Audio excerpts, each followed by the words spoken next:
This is our 8th survey in this program that began in 2002. And over the years, we've actually completed more than 200,000 interviews in 55 countries. The poll that we're talking about today is 27,000 interviews in 25 nations. The survey was done May 18 through June 16. Most of these were personal interviews, and they're fairly in-depth. This is not a quick poll. There were phone surveys, however, in North America, Western Europe, and Japan. This poll updates the image of the United States, views about the president, views about American policies that we've been tracking over the years. And of course, this year we also look at, in great depth at how people around the world view Barack Obama. In particular, we examine the impact of his Cairo speech on attitudes in Israel and the Palestinian territories. As subsequent reports in this series will look at Mexico, public opinion in Mexico and public opinion in Pakistan, two troubled countries in some depth, but that's for later. Now to this, what we consider our main survey.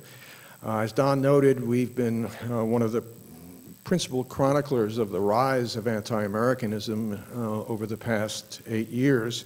But now we're beginning to document a revival of the American image in many parts of the world, reflecting confidence in Barack Obama. In many countries, opinions of the United States are now about as positive as they were at the beginning of the decade before President Bush took office. And that was pretty surprising to me. I'm not at all surprised that Barack Obama is popular. We knew that from the surveys that we had done last year and the other surveys we've seen since. But that this popularity is translated into a change in attitudes toward the United States. The improvements have been most profound. The numbers have moved the most in Western Europe, where having a favorable view of the United States has soared. I'll just give you two key numbers. In Germany, 31% last year said they like the United States. That number was 64% this year. That was the first one to come in, and I thought, wow, the Germans, it's got to be strange. But then the French numbers came in, and it went from 42 to 75, and that was the case in Spain and Britain as well, with the really profound changes. But it's not only Western Europe. Opinions of the United States were better in the key countries of Latin America, Africa, and Asia. Brazil, for example, from 47 to 61, and Mexico from 47 to 69. I won't read all of these numbers. I'll show some of them to you. The disappointing finding from the point of view of the United States is the needle barely moved in the Muslim public, among the Muslim publics that we questioned. Most Muslims in the survey continue to distrust the United States and disapprove of its policies, the new president notwithstanding. In Turkey, for example, last year we had a 12% favorable rating. That's gone as high now as 14%, which is to say it hasn't moved statistically. In the Palestinian territories, it went from 13 to 15, no change. Similar in Pakistan. There were small gains in Egypt and Jordan, but they were marginal gains. There's really no change in public opinion, no significant change in public opinion about the U.S. The big boost is in Indonesia, where most people, I think 85%, know of Barack Obama's time there, and America's favorable rating went from 37 to 63%. Israel was the only country in the survey, only public of the 25, where the current U.S. rating is lower than it was last year. It's still pretty high, it's 71%, but it was 78% last year. Personal confidence in Obama is fueling this resurgence in most of these countries. Belief that he will do the right thing in foreign affairs is almost universal. The numbers are extraordinarily high. I'll show them to you.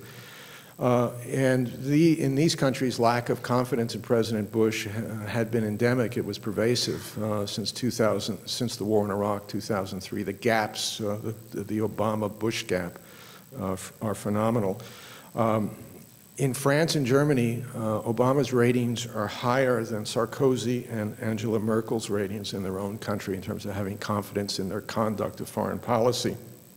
I think it's important to understand one thing that we found from our analysis, and that is views of the U.S. are being driven not by are being driven by personal confidence in Obama, not so much by reactions to the things that he has done, and we asked about those things, or about specific expectations about what he will do. It's in how they see Barack Obama in personal terms, how much belief they have in him. However, even in the Muslim countries where I wouldn't say however, but even in the Muslim countries where the U.S. remains unpopular, significant percentages of the people that we polled said that they have some confidence in him. In Egypt and Jordan, 42% and 31% respectively. Those are pretty high numbers compared to what we had seen about the way Muslims viewed President Bush over the years. Excuse me.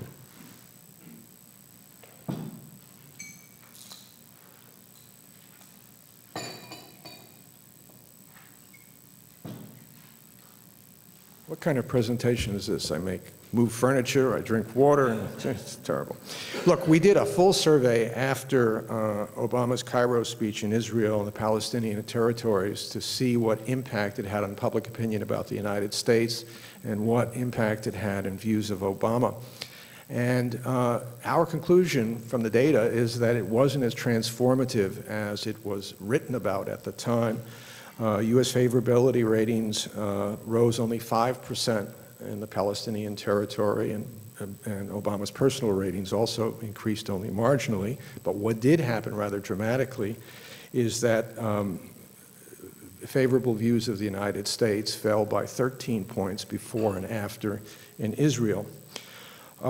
We did see, however, some signs of progress in terms of Palestinian attitudes that didn't signal weren't part of a sea change, but they give some hope, and that is for the United States. We found many Palestinians after the speech saying they thought Obama would consider their position in the future. That went from like 25% to 39%, a good positive rating. So while the needle didn't move overall, there were some indications that Palestinians heard what Obama was saying, but they weren't quite ready to trust him. One of the most significant things in terms of Muslim attitudes is that for the first time, we have more confidence in the American president, albeit modest, than in Osama bin Laden. In the Bush years, larger percentages in many, not all, but many of these countries, or I would say most of these countries, had expressed more confidence in bin Laden than in President Bush. More generally, the poll found broad approval for most of Obama's foreign policies. There was support everywhere for closing Guantanamo and withdrawing troops from Iraq. No surprise there. What was surprising was how little support and how much opposition there was toward about sending more troops to Afghanistan.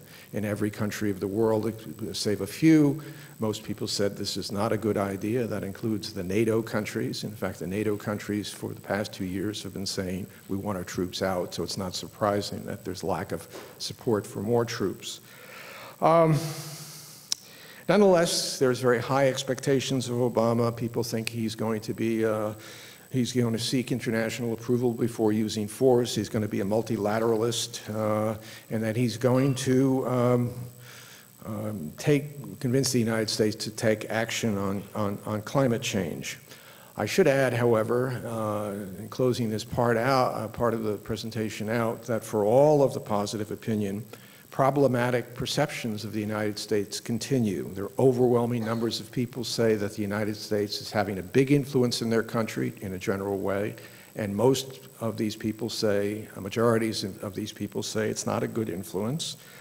The U.S. is not now seen as acting multilaterally, even though people expect Obama to be multilateral, a bit of a disconnect there.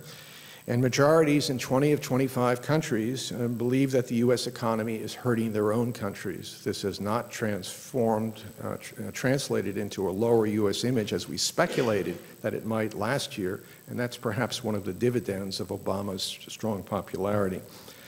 The most positive sign for the U.S. policy was that there's renewed support among our allies for U.S.-led efforts to combat terrorism. We saw in 2002 a lot of support for U.S. efforts to combat terrorism. After the war in Iraq, it stayed at a very low level. It's gone back up in most of the countries, save the Muslim countries.